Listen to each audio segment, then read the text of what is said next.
करीम छुट्टियों में अपने दादा के गांव आया था। करीम को गांव के बारे में ज़्यादा जानकारी नहीं थी। शहर का लड़का करीम दादा के घर घूमने आया था। सुबह घूमने जाते वक्त करीम कहता है, दादू, काफी दिन बाद गांव आया हूँ, मुझे गांव देखना है। ठीक है भाई, सावधान रहना। गांव पहले से काफी बदल चुका है। अगर कोई अजीब चीज दिखाई दे तो वहां पर मत जाना। क्या कहते हो?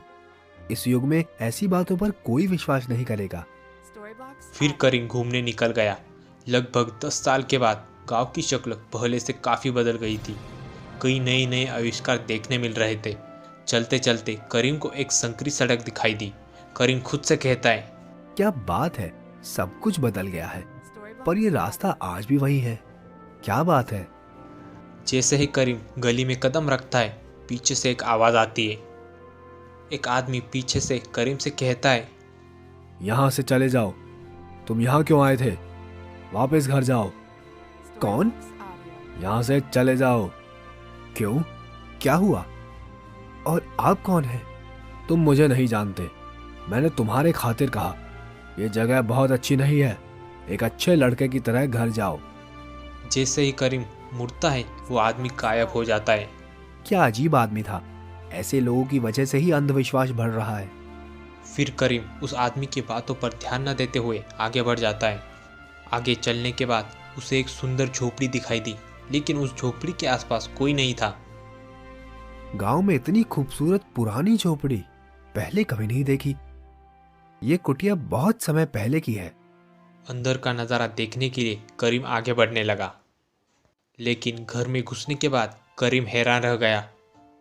उसे लगा जैसे वो महल के अंदर ही आ गया हो। उसे अंदर जाने के बाद राजा का निवास चमकदार दिखाई देता है और बाकी के राजमहल में रोशनी ही नहीं थी। मैं यहाँ कहाँ आ गया? ये तो आश्चर्यजनक है। करीम घर के चारों ओर देख रहा था। इस वक्त पूरे घर में अंधेरा होता है। दिन में इतना अंधेरा है, कैसी अजीब जगह है। तभी उस वक्त करीम को अंधेरे में एक लाल चमकती आग दिखाई देती है। तभी करीम डर गया और उसे देखकर करीम भागने लगता है। किसी तरह दरवाजे तक पहुंचकर उससे भागने की कोशिश करता है, लेकिन किसी भी तरह करीम दरवाज़ा नहीं खोल पाता। दरवाजा क्यों नहीं खुल रहा? लेकिन उस अजीब आदमी की बात सुननी चाहिए थी। मैं कहाँ आ गया? बचाओ, बचाओ। लेकिन करीम की आवाज़ कोई नहीं सुन रहा था, क्योंकि वहाँ पर कोई भी नहीं था।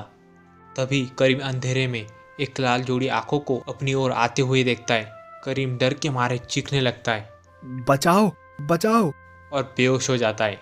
होश आने पर करीम ने अपने आप को झोपड़ी के बाहर बेहोश पड़ा पाया। तब करीम के सामने वो अजनबी आदमी खड़ा था। अंकल, आप? मैं यहाँ हूँ। भूत कहाँ है? तुमसे कहा था ना कि यहाँ से चले जाओ। मेरी बात नहीं मानी। अगर मैं आज ना आता तो तुम जीवन भर उस भूतिया घर में कैद होते। क्या कह रहे हो? हाँ, ये सही है। फिर कभी इस सड़क पर पैर मत रखना। इसके बाद करीम कुछ ना बोले अपने घर की ओर चला जाता है।